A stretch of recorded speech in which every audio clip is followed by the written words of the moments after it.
Welcome back to the deep dive. Looks like we're really going to be digging into some pretty powerful stuff today. Yeah. Resilience, faith transformation, pretty heavy themes. Yeah, and all that packed into these excerpts from Chosen, Your Comeback Will Surprise Everyone. I'm assuming that's a motivational speech or a sermon. Most likely, yeah.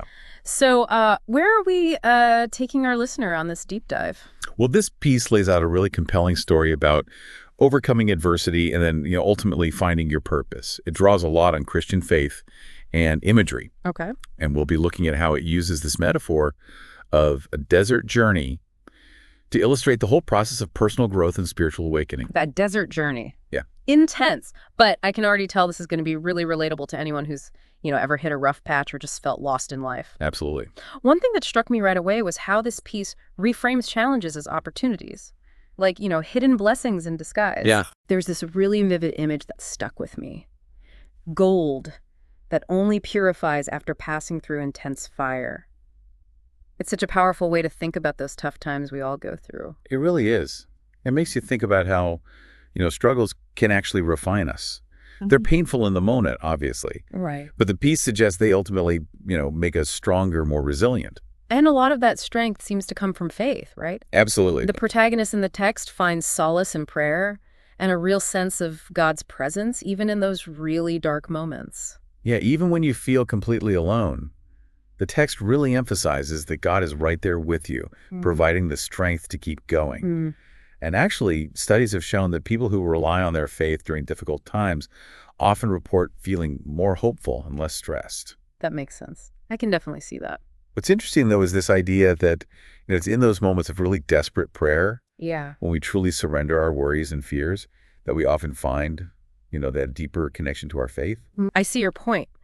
But is there a danger in relying too heavily on faith to overcome adversity? What about practical strategies? That's a great question. And to be honest, that text does touch on practical strategies as well. Things like, building a supportive community or establishing healthy routines. Right. It acknowledges that faith isn't some magic solution. That's right. It's more like a source of strength that can help us actually implement those practical strategies. That makes a lot of sense. It's like faith provides the foundation, and then you build on that foundation with concrete actions. Exactly. Okay, so we've got this, overcoming adversity as a key theme.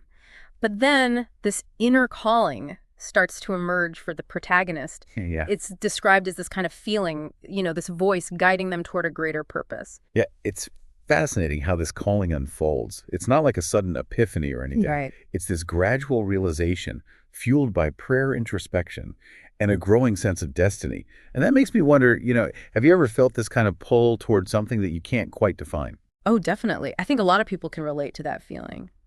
But it can be scary to follow something you don't fully understand. For sure. It takes courage. So this piece frames it as an act of faith, trusting that inner voice. Exactly.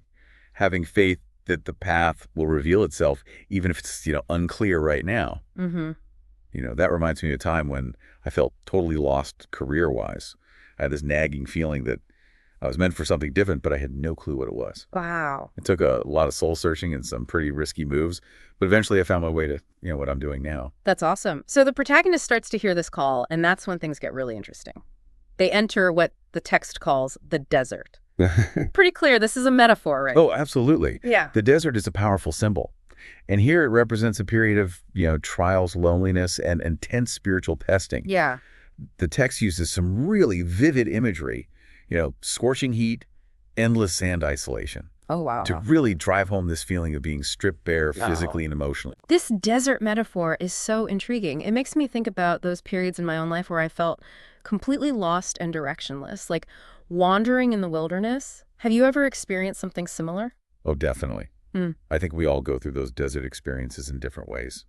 It could be a job loss, the end of a relationship, a health crisis, right? Anything that shakes our foundation and forces us to confront our, deepest fears and insecurities.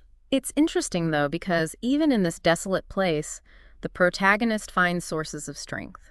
Yes. The text talks about the importance of fasting and prayer and this idea of discovering, hidden oases of renewal. It's like even in the toughest times, there are still these moments of grace.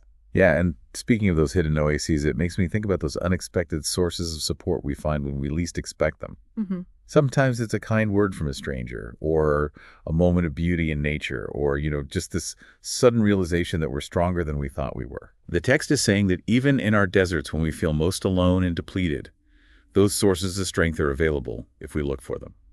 I like that. And it seems like those oases might be found in prayer in nature or in the support of others who've walked a similar path. Exactly. It's a reminder that we're never truly alone, even when it feels like it. Hmm. The piece also talks about the importance of fasting, which I find really interesting. Yeah, I've heard about fasting for health reasons, but I'm curious about its spiritual significance. Well, in many spiritual traditions, fasting is seen as a way to purify the body and mind, allowing for a deeper connection with the divine. Ah, I see. It's about intentionally depriving yourself of physical comforts to really focus on spiritual nourishment, kind of like hitting the reset button on your soul, Yeah. you know? Yeah, that makes a lot of sense. Yeah. It's about creating space for something deeper to emerge. But getting back to the desert metaphor, I think this is where things become really relatable for our listeners. We all face deserts in our lives, times when we feel lost-tested and unsure of which way to turn. This piece suggests that the desert isn't something to fear, but something to embrace. That's a really interesting way to look at it. Mm. The desert in this context isn't a punishment. It's more like a training ground. Right. It's where our faith is refined, resilience is built, and we learn to depend on something greater than ourselves. So the protagonist comes out of the desert experience totally transformed, ready to embrace their true purpose. Yeah, exactly. And that transformation leads to a huge shift in perspective, what the text calls an inner awakening. Yeah, it's described as this moment of clarity where, everything suddenly makes sense. The protagonist sees their past struggles and that desert time in a totally new light. They understand that it was all part of a larger plan, preparing them for this moment of awakening. Listener, have you ever had an aha moment like that, where everything just clicked and your purpose became clear? That's what this inner awakening feels like. It's powerful stuff. The text really emphasizes the role of surrender and faith in achieving this. The protagonist had to let go of old ways of thinking, their doubts and fears, and fully embrace the path laid out before them. Only through that surrender could they have this profound perspective shift. It's interesting how surrender is often seen as a weakness, but here it's portrayed as this essential step towards growth. Yeah, definitely. Okay, so we've gone from adversity to a calling through the trials of the desert, and now this inner awakening. Quite a journey. But the text doesn't stop there. It goes on to talk about building resilience not just as a passive trait, but something we actively cultivate. Yeah, I think that's a key takeaway for our listeners. Totally. The text suggests daily disciplines like prayer or meditation as ways to strengthen our minds and spirits. It also highlights the importance of physical exercise, recognizing that our well-being is holistic. Right. Studies have actually shown that even short bursts of daily meditation can significantly reduce stress and improve focus. Is that something you've tried before? I've dabbled in meditation, but I'm not very consistent. This piece definitely makes a strong case for incorporating those practices into our daily lives. I love that line. Resilience is the key, not just to surviving, but to thriving. It's not just about enduring hardship, it's about using those experiences to grow stronger and more capable. Exactly. It's about learning from our setbacks, adapting to challenges, and coming out of tough situations with a renewed sense of purpose and determination. The protagonist really embodies this, showing us that resilience is an ongoing process of growth and adaptation. That makes me wonder, what small changes can our listeners make to cultivate their own resilience? Maybe it's starting a daily meditation practice or taking a walk in nature each day. It doesn't have to be a huge overhaul. Even small, consistent efforts can make a difference. Oh, for sure. Small steps lead to big changes over time. Building resilience is about making choices that support your overall well-being. The more you invest in yourself, spiritually, mentally, and physically, the better equipped you'll be to handle whatever life throws your way. Okay, so the protagonist has gone through this incredible transformation, built up their resilience, and now they feel this need to adjust their goals. The text talks about redefining their mission, and it seems to be guided by faith. What's interesting is they don't cling to their initial vision. They've grown and evolved through their experiences, and they recognize that their goals need to reflect that. That's a really important point. It suggests that growth often requires us to reevaluate our paths. Are there goals you're holding on to that no longer serve your highest purpose? Yeah. Something to think about. That's a great question to reflect on. Sometimes letting go of what's familiar is the most courageous act. It really is. It's about embracing the unknown, trusting that we're being guided toward a path that aligns with our true calling. But I do wonder if this idea of redefining the mission could lead to constantly shifting goals and a lack of commitment. That's a valid concern. I think the key is to find a balance between flexibility and commitment. It's about being open to adjusting our course while remaining true to our core values and aspirations. The protagonist, for example, doesn't abandon their overall mission, but rather refines it based on their new understanding of themselves and their purpose. That makes sense. It's about staying true to your North Star while being willing to adapt to the changing winds. And that brings us to the next stage of their journey, preparing for the return. It's interesting how much emphasis is placed on preparation. It's not just about showing up, it's about being truly ready. Right. The preparation is multifaceted: mental, emotional, and spiritual. The protagonist engages in visualization, picturing their triumphant return, feeling the confidence and strength that comes with achieving their goals. They dedicate time to prayer, seeking guidance and strength from a higher power. And they fast, purifying themselves, preparing for the journey ahead. It makes me wonder what it really means to prepare for a return in this context. It's clearly not just about going back to where you started, it's about returning transformed. Exactly. It's about returning with a new self-understanding, stronger faith, and renewed sense of purpose.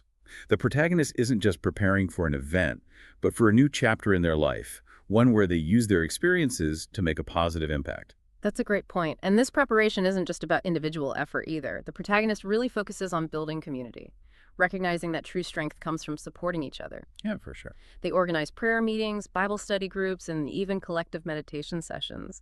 It's about creating a space where people can share struggles, encourage each other, and grow in faith together. It highlights this idea that we're not meant to walk this path alone. We need each other, especially during times of challenge and transition. So finally, the big moment arrives. The protagonist returns. And this isn't just a personal victory. It creates a ripple effect throughout their entire community. Yeah, it's described as this triumphant return. And it's clear that the protagonist's transformation has this really profound impact on everyone around them. Their resilience and this unwavering faith becomes a source of inspiration for, others who are struggling. It's the power of example, right? They don't just talk about faith and resilience, they embody it.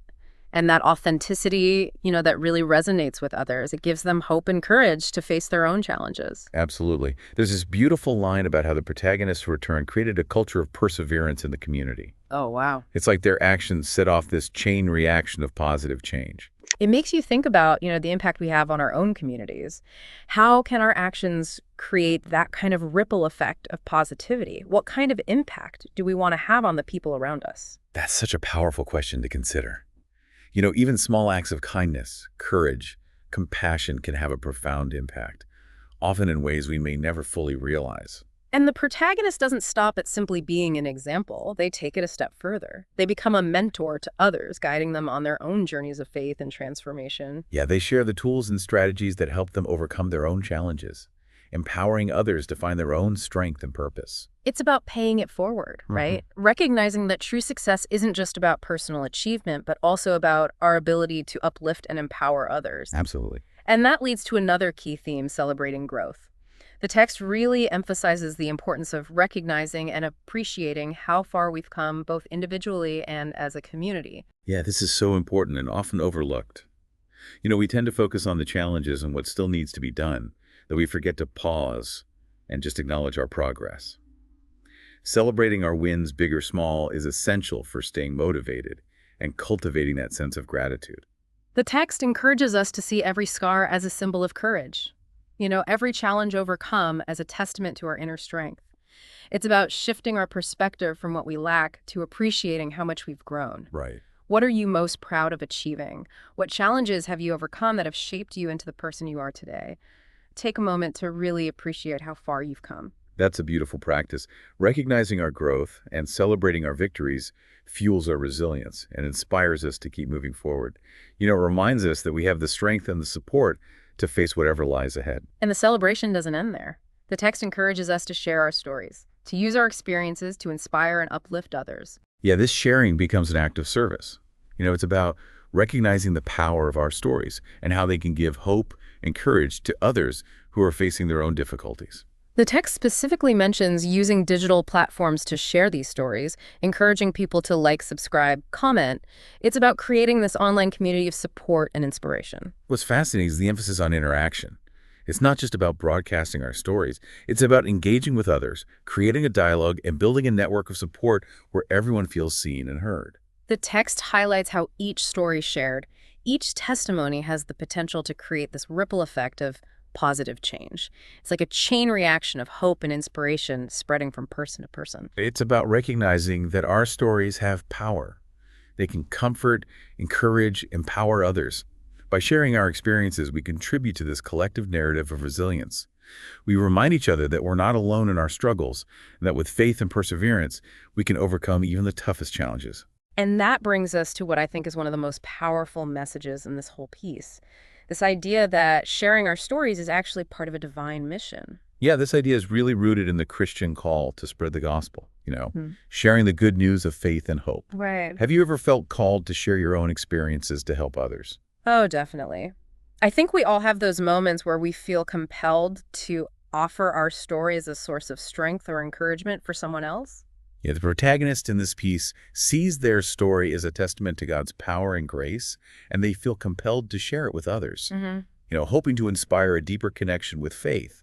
It's a beautiful reminder that we all have a story to tell, and that our experiences, even the painful ones, can be used to uplift and inspire. What experiences have shaped you, challenged you, and ultimately led you to where you are today? How can you use your story to make a difference in the world? Something to think about. Those are great questions to reflect on. Each of us has something unique and valuable to offer. A story that can inspire, encourage, and uplift. Wow, this deep dive really took us on a journey. It's amazing how one text can be so packed with wisdom about facing challenges, finding purpose, and ultimately, making a difference. Yeah, it's a powerful reminder that even when we feel lost, there's always hope and a path forward. This piece encourages us to, lean into our faith, build resilience, and share our stories to help others. So what resonated with you the most today? What part of this journey are you on right now? We would love to hear your thoughts. For me, what stands out is this idea that our comebacks are often more about the impact we have on others than about, personal triumph. It's about using our experiences, our resilience, our faith to create a ripple effect of positivity that extends far beyond ourselves. Yeah, that's something worth thinking about. Absolutely. So until next time, keep diving deep, keep exploring, and keep sharing your story. You never know who you might inspire.